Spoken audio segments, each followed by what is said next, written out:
Now, what do you mean by a chemical reaction?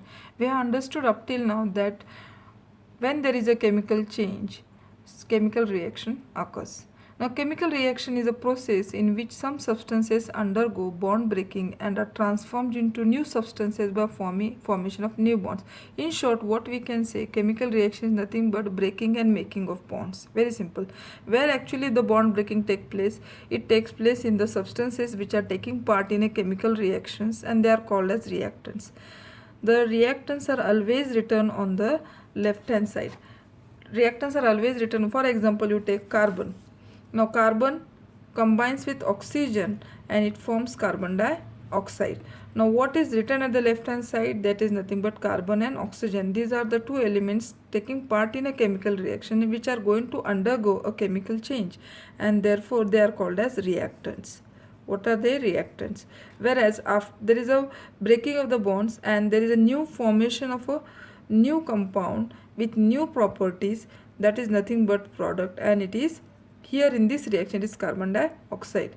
So the substances formed as a result of a chemical reaction or as a byproduct of a chemical reaction by formation of a new bonds, it is called as product.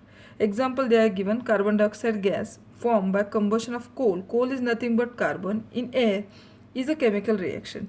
In this reaction, coal, that is carbon, and oxygen from the air, they are the reactants, while carbon dioxide is a product. Now, how do we write a chemical reaction on the paper? That is nothing but a chemical equation. I have used, what I have used, carbon, I have represented by the symbol of carbon, that is capital C. Oxygen, molecular formula of oxygen is O2 and the molecular formula of carbon dioxide is CO2. I know that carbon has combined with oxygen to form carbon dioxide, but how to write on the paper? For writing it on the paper, we need to represent it in a proper way using the chemical symbols of the element and also the formulas. And that when it is written on the paper, when a chemical reaction is represented by writing a chemical equation. In short, we can say chemical equation is nothing but a written representation of an element. Now, another example, chemical equation. A chemical reaction, we can say, for example, a colorless solution of here zinc sulfate is formed when a zinc is added to the blue solution of copper sulfate. Copper sulfate, aqueous solution of, aqueous means what? When a solution is in water. So aqueous solution of copper sulfate, when we add zinc dust to this solution, we form zinc sulfate and copper. Now how do we represent it on the paper? Copper sulfate, we know CuSO4 plus zinc, it gives you ZnSO4 plus Cu. Now the representation of chemical reaction in a condensed form is short form, using chemical formula. Now copper sulfate chemical formula is what? CuSO4. That is called as chemical equation. So in order to write a chemical equation, what do we require? We require the chemical formulae. Now in the above equation, copper sulfate and zinc, these are the reactants. What are they? Reactants. And ZnSO4, that is zinc sulfate, and the copper which is formed, that is written on the right hand side, that is the product. This copper sulfate and zinc, they react with each other and form copper particles. And the solution of colorless zinc ZnSO4, that is zinc sulfate, as the product have totally different properties.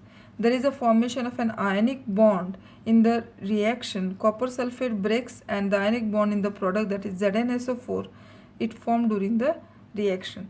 This reaction we can call it as displacement reaction also, because zinc being more active than copper, it will displace copper from its salt solution and it will form its own salt solution, and the copper will form as a precipitate. Here copper sulfate, it is a salt of copper, that is copper sulfate, and therefore this reaction can also be called as a displacement reaction. The bond here, what has happened? The bond has broken here. Ionic bond in the reaction copper sulfate breaks and the ionic bond in the product, that is ZnSO4, is being formed during this chemical reaction. Now how do we write a chemical equation? There are certain rules while writing a chemical equation. The first rule is that the reactants, they will be written on the left hand side, while the products should be written on the right hand side. The arrow it will be heading towards the product and it is drawn in between them. The arrow indicates the direction of the reaction, whether reaction is a forward direction or in a backward direction. Now here we have seen copper sulfate plus Zn gives you ZnSO4 plus U. The direction of the arrow is pointing towards the ZnSO4. That shows it is in a forward direction. If the reactants or the products are two or more, they will be linked or they will be with plus sign in between them. Here we are having two reactants, so copper sulfate plus Zn, and at the right hand side, product side also, you will see there are two products formed. Therefore we have to separate, we have to indicate with the plus sign in between. Similarly, plus sign is drawn in between the product, that is ZnSO4 and copper. Now to make the chemical equation more informative, the physical state. Now physical state means whether the substance is in liquid or whether it is in solid or whether it is in gaseous state. That will be mentioned at the subscript of the formula. Either G will be for the gas, L for the liquid and S for the solid. Moreover, during the product formation, instead of showing the gas, we can indicate by arrow pointing upward. If the product formed is an insoluble solid, that is in the form of precipitate, then instead of writing solid, we can write it indicate by arrow pointing downwards. When reactants and products, they are in the form of solution in the water, they are said to be present in aqueous solution state. Aqueous. And this state can be indicated by putting a letter AQ in the bracket after the formula. Take example, copper sulfate, now aqueous solution of copper sulfate. That means AQ will be written at the subscript in the bracket.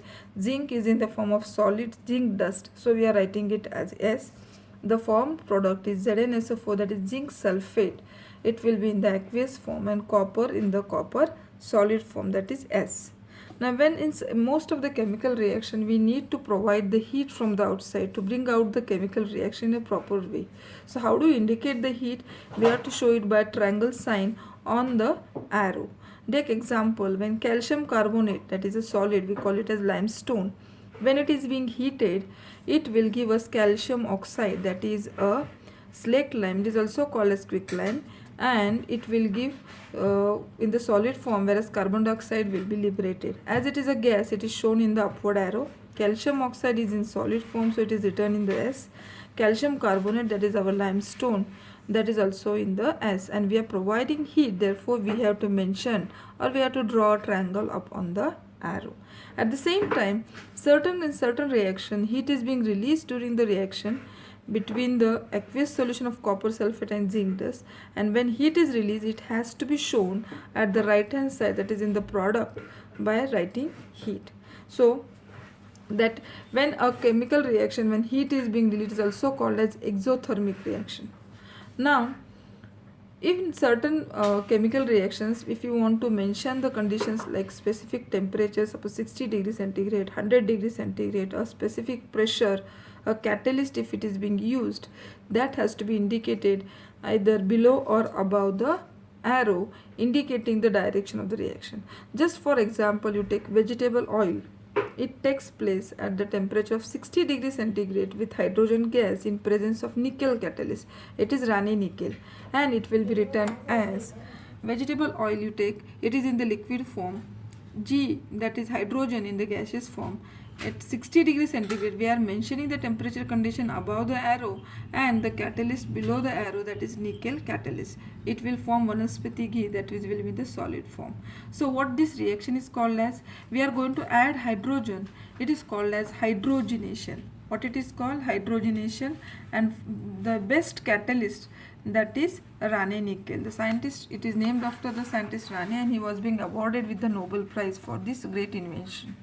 That is hydrogenation. Hydrogenation means what? We are going to add hydrogen across this molecule and we will get a saturated compound, that is vanaspati ghee. So here what I want to mention is that the temperature condition and the catalyst we are going to mention, it has to be mentioned either above the arrow or the below the arrow pointing towards the direction. Now the next point, that is special information or either name of the reactant or product, that has to be written below the chemical formula. copper, for example, now copper on reacting with concentrated nitric acid. See, concentrated nitric acid, when copper reacts, it gives us a reddish color poisonous substance, that is nitrogen dioxide gas. Take an example here, copper reacting with concentrated nitric acid. So I have to mention below nitric acid whether it is a concentrated or dilute. When it is concentrated, I get a product nitrogen dioxide. At the same time, when I am using dilute nitric acid, I will get a product that is a nitric oxide gas. So we have to mention the special name of the reactant or the product. It has to be written below the formula. See the reaction with concentrated nitric acid, copper reacting with 4HNO3, it will give us copper nitrate, nitrogen dioxide gas and water molecule. Now this nitrogen dioxide gas, it is a reddish color gas. What it is? It is reddish color and it is poisonous gas. At the same time, when I am using dilute nitric acid, I have to use 8 molecules of nitric acid, 3 atoms of copper. So 3Cu plus 8HNO3 will give you copper nitrate, aqueous solution of copper nitrate, and this is nitric oxide gas plus water molecule. What is the change? Here I am getting, when it is concentrated nitric acid, I will get nitrogen dioxide gas. When I am using dilute nitric acid, I am getting nitric oxide gas. This reaction is important.